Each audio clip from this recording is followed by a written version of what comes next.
Yes. To follow up on that question, I wanted to ask you about the management style and specifically how do you resolve conflict within an organization? What's our management style? How do we resolve conflict? I've never believed in the theory that if we're on the same management team and a decision has to be made and I decide in a way that you don't like and I say, come on, buy into the decision.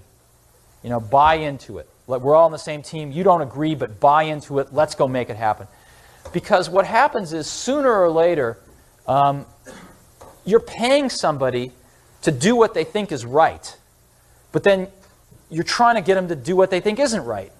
And sooner or later it outs, and you end up having that conflict. So I've always felt that the best way is to get everybody in a room and talk it through until you agree. Now, that's not everybody in the company, but that's everybody that's really involved in that decision that needs to execute it.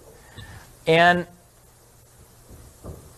so that's how we try to run Next. The way we run Next is we have a team at the top we call the policy team. There's 8 people.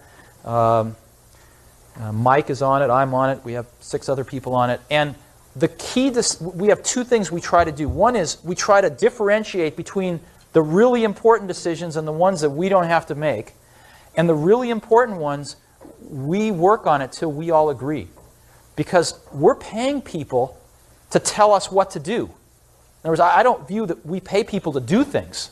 That's easy, to find people to do things. What's harder is to find people to tell you what should be done, right? That's what we look for. So we pay people a lot of money, and we expect them to tell us what to do. And so when that's your attitude, you shouldn't run off and do things if people don't all feel good about them. And the key to making that work is to realize there's not that many things that any one team really has to decide. And we might have 25 really important things we have to decide on a year. Not a lot.